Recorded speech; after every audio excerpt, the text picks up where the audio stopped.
Hello friends, welcome to Indian சமையல். இன்றைக்கி நம்ம சேனலில் தக்காளி தொக்கு எப்படி பண்ணலாம் அப்படின்றத பார்க்கலாம். தக்காளி தொக்கு பண்ணுறதுக்கு நான் ஒரு 1/2 kg தக்காளி எடுத்து வச்சுருக்கேன். அது அதே ஒரு மீடியம் சைஸில் கட் பண்ணிக்கலாம். இப்போது பேனில் கொஞ்சம் எண்ணெய் விட்டு கடுகு, உளுத்தம் பருப்பு, வெந்தயம்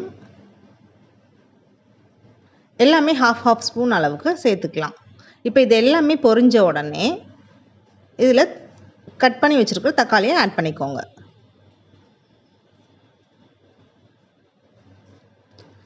தக்காளி ஆட் பண்ணோன்னா நல்லா வதக்கி விடணும்.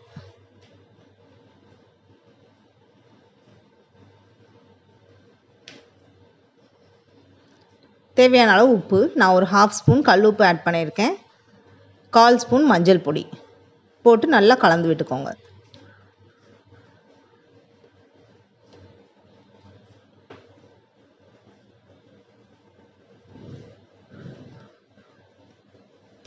இது மூடி வச்சு ஒரு 2-3 நிமிஷம் நல்லா வேகட்டும்.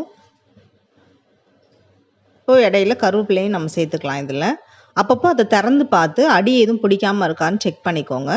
அடுப்பு மீடியம் ஃப்ளேமில் வச்சுக்கோங்க. அப்போ தான் தக்காளியில் இருக்க தண்ணி எல்லாம் விட்டு அந்த தண்ணியிலே அது வேகும். அடிஷ்னலாக தண்ணி எதுவும் நம்ம ஆட் பண்ண வேண்டியதில்லை. அப்பப்போ திறந்து பார்த்து நீங்கள் நல்லா இந்த மாதிரி கலந்து விட்டுக்கோங்க. லைட்டாக அப்பப்போ மேஷ் பண்ணி கொடுங்க.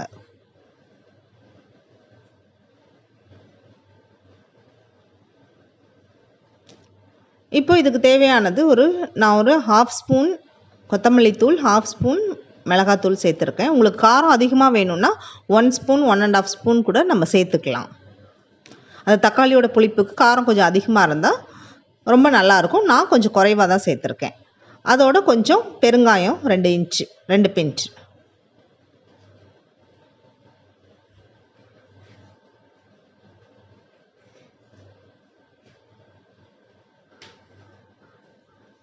நல்லா கலந்து விட்டு நல்லா மேஷ் பண்ணிக்கோங்க.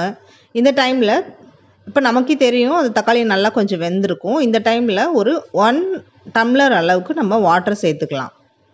வாட்டர் ரொம்ப தண்ணியாக சேர்த்துட்டிங்கன்னா ரொம்ப தண்ணி ஆகிடும். தொக்கு கன்சிஸ்டன்சி நமக்கு கிடைக்காது. அதனால் கொஞ்சம் கொஞ்சமாக நீங்களே கலந்து விட்டு பார்த்து அதுக்கேற்ற மாதிரி கொஞ்சம் தொக்கு கன்சிஸ்டன்சிக்கு கொஞ்சம் தண்ணி ஊற்றி நல்லா இந்த மாதிரி நல்லா மேஷ் பண்ணி கொடுங்க.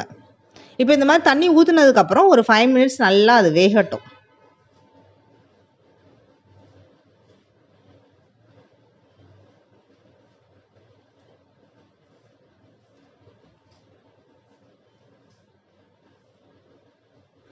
இடையில நல்லா அடிப்பிடிக்காமல் கலந்து விட்டுக்கோங்க. நல்லா கொஞ்சம் தக்காளி முழுசாக இருந்துச்சுன்னா அதை கொஞ்சம் நல்லா ஸ்மாஷ் பண்ணி கொடுங்க.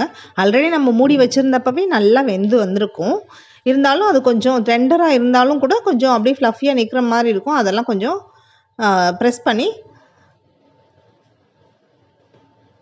ஸ்மாஷ் பண்ணி விட்டுக்கோங்க. இப்போ தண்ணியெல்லாம் கொஞ்சம் வற்றி நமக்கு கொஞ்சம் நல்ல திக்கான கன்சிஸ்டன்சிக்கு வந்துருச்சு. இப்போது அதில் கொஞ்சம் கொத்தமல்லி இலை சேர்த்து நம்ம சர்வ் பண்ண ஆரம்பிச்சிடலாம்.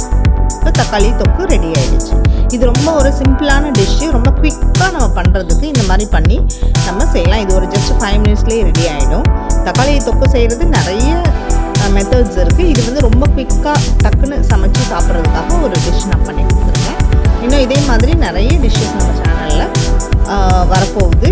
நீங்கள் இந்த சேனலை மறக்காமல் சப்ஸ்கிரைப் பண்ணி வச்சுக்கோங்க. Happy to cook.